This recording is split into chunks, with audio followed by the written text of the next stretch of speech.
É sobre esse tema que eu converso agora com o pneumologista Saulo Maia. Seja muito bem-vindo ao Vida Leve. É um prazer entrevistá-lo hoje aqui no programa.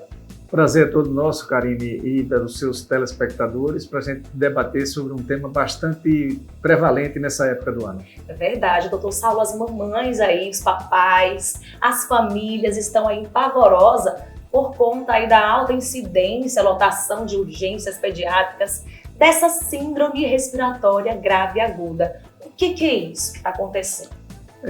Sazonalmente, nessa época do ano, de início agora de abril, maio, junho, principalmente quando começa esse período chuvoso, nós temos ciclicamente, todos os anos, e também lá para novembro, outubro, novembro, ciclos de infecções virais. E esse ano não está sendo diferente, está uma incidência que, ao nosso ver, é uma coisa corriqueira ano a ano. Só que nesse momento que nós estamos passando, é um momento de pouco mais apreensão, porque nós vemos de uma maneira de um trauma grande por causa do Covid. Exatamente. E muitas vezes o quadro clínico dessas infecções virais se confunde muito com o Covid. Daí a nossa apreensão maior do que nos anos anteriores desse quadro viral que está acometendo não só a população infantil, mas também a população adulta, e outra área de preocupação são as pessoas idosas. É verdade, eu acho que é um ponto assim, super importante de a gente falar, essa questão da diferenciação no diagnóstico, porque é tudo muito parecido, né? O quadro clínico são altamente semelhantes e muitas vezes a gente só tem como distinguir se a pessoa está com Covid ou um resfriado comum, uma gripe, se fizer o teste de Covid.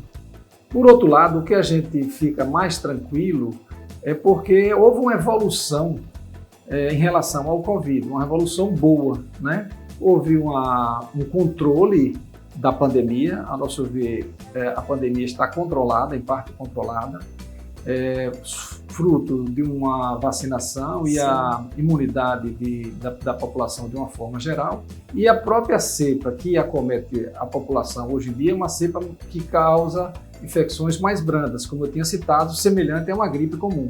Quando é, doutor Saulo, que a gente tem que se preocupar? Com que tipo de sintoma você está lá em casa, com seu filho, com a sua família?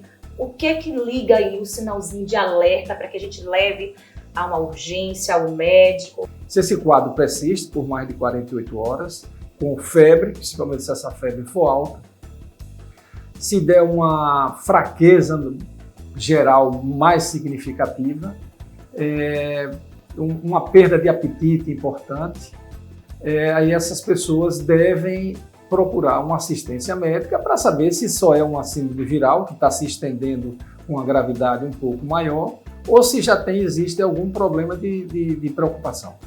A falta de ar também é uma coisa assim, que chama muita atenção e deixa as pessoas com medo, né? Claro.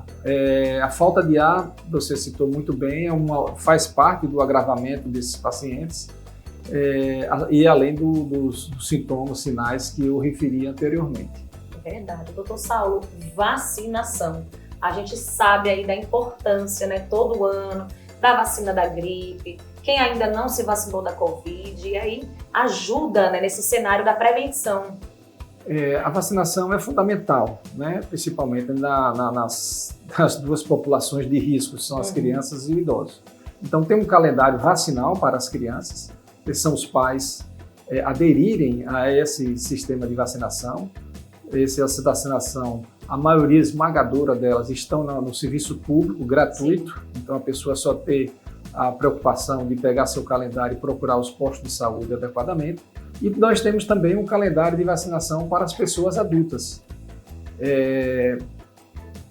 Infelizmente, para adulto, não está contemplado todas as vacinas que são necessárias. A gente fica com aquele receio, uma gripe, um resfriado mal curado, que pode aí ocasionar uma pneumonia, na verdade, se a gente não tratar direito. Todos esses ciclos dessas viroses, o ciclo maior é em termos de 3 a 7 dias, podendo estender até 10 dias.